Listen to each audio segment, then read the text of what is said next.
In the middle of the Pacific Ocean, thousands of miles from the American mainland, lies a group of islands that became part of the United States. But Hawaii was not always American. It was once an independent kingdom, ruled by its own kings and queens.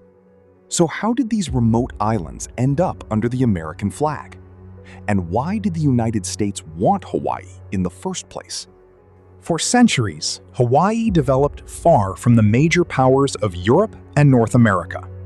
Its islands were home to a unique Polynesian culture with its own language, traditions, and political system. In 1795, Kamehameha I united most of the Hawaiian Islands under one kingdom. The Kingdom of Hawaii then became an important center of trade in the Pacific. Hawaii's isolation did not last forever. As ships from Europe and North America began arriving, the islands became connected to a much larger world. Foreign merchants came looking for trade, while missionaries arrived with a very different goal: to spread Christianity. These newcomers changed Hawaiian society in ways that would shape the islands for generations. And as foreign influence grew, Hawaii became increasingly difficult to keep separate from the powerful nations competing for influence across the Pacific. Then, during the 19th century, American merchants, missionaries, and settlers began arriving in increasing numbers. Hawaii's location made it extremely valuable. It sat almost halfway between North America and the growing markets of Asia. American businesses also became deeply involved in Hawaii's sugar industry. As American economic influence grew, so did political influence. Hawaii's location made it a natural stopping point for ships crossing the Pacific. Its ports connected the islands to growing trade routes between America and Asia. That made Hawaii valuable not only to merchants, but also to governments thinking about power in the Pacific. But Hawaii's relationship with the United States was about to become much more complicated. In 1893, Queen Liliuokalani was overthrown by a group of American and European businessmen and their supporters. The Hawaiian monarchy was removed and a new government was established. The United States did not immediately annex Hawaii, but American influence over the islands was now stronger than ever. For many Hawaiians, however, this was not simply a political change. It was the loss of their independent kingdom. One location would eventually become especially important: Pearl Harbor.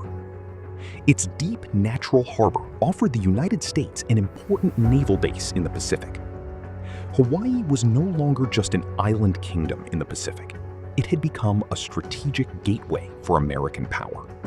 For the United States, Hawaii offered something far more valuable than sugar. The islands were positioned along important Pacific routes, giving American ships a place to stop, resupply, and continue toward Asia. That mattered at a time when the United States was becoming more interested in trade and influence beyond North America. Hawaii could also serve as a strategic base for the growing American presence in the Pacific. So the islands were valuable for both commerce and military strategy. And that made Hawaii far more important to Washington than its small size on the map might suggest. But becoming part of the United States was not the end of Hawaii's story.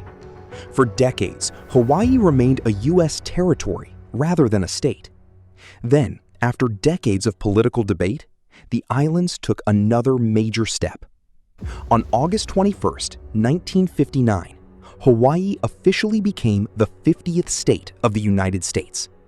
The same year, Alaska also became a state, completing the United States as we know it today. But Hawaii did not become a state immediately after annexation. For decades, questions about representation, politics, and Hawaii's future continued to shape the debate over statehood.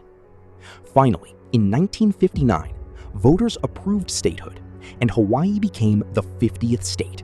So why does America own Hawaii? The answer is a story of trade, strategic power, political conflict, and American expansion across the Pacific. But Hawaii's history is also the story of a kingdom that lost its independence and became part of a much larger nation. Today, Hawaii remains one of the most unique places in the United States, thousands of miles from the mainland, but firmly part of the American story. And that is the story of how Hawaii became America's 50th state.